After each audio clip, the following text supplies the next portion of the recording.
up, everybody out in YouTube land? Today I have a Jeep Wrangler Unlimited Sahara.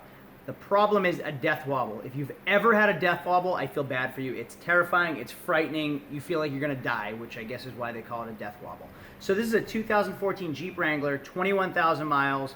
No reason it should be having a death wobble, but we're gonna find out why. So I'm in a 2014 Jeep Wrangler Sahara, 22,000 miles, but we've had a death wobble, which is absolutely terrifying. If you've ever had death wobble, I feel bad for you because it is scary as F, all right?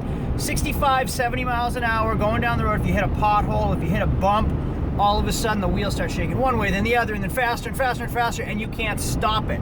You can't stop it till you come to a complete stop. It is absolutely terrifying. So I'm gonna show you today how we can fix the death wobble. But before I actually show you what to fix, let me show you what a death wobble actually is. So we're driving 65 miles an hour. If I hit a bump and my steering wheel goes one way, it jerks all the front end components the other direction. So all of a sudden, instead of it overcompensates from one side to the other, and then you start to get this out of your steering wheel.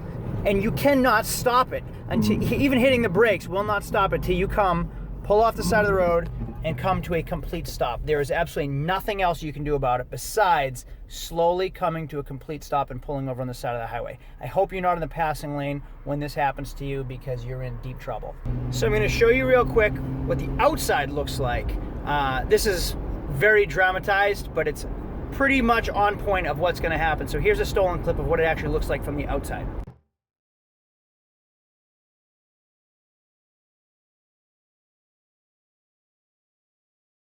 Couple things that could cause it. First of all, it has a 2.5-inch lift kit that really shouldn't affect it too much.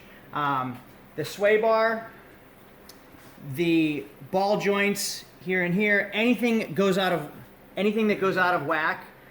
If you have one loose ball joint, it sends, you hit a bump, it sends this way, and then this sends it this way, and everything starts loosening and shaking. It's scary as hell, and I feel bad for you if it ever happens.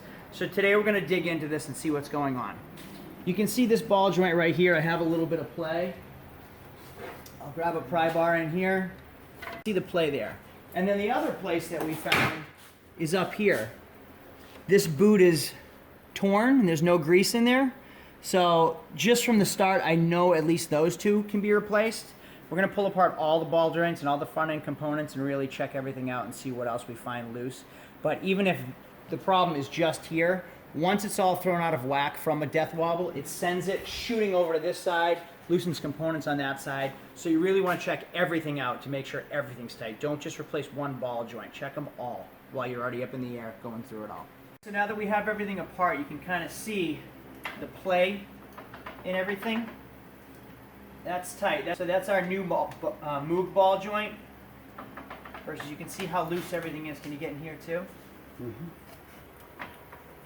Now, when you have loose components like this, if you hit a bump on the highway, it's going to jerk it to one side, loosen components on that side, and it just goes back and forth, and literally the whole front end goes from one end to the other, and that's the death wobble you're feeling. So rather than just replacing one ball joint, we're going to do them all with new Moog ball joints. The other thing that we noticed too is with the lift kit, the sway bar links, these are the original sway bar links. Extended sway bar links didn't come with the lift kit itself. They really should have been extended to put this sway bar in place a little bit higher up because it's pulling it down to make the connection between the original sway bars. And then even in here, your sway bar bushings have worn from pulling it down more. So even though it looks okay here, it's worn here.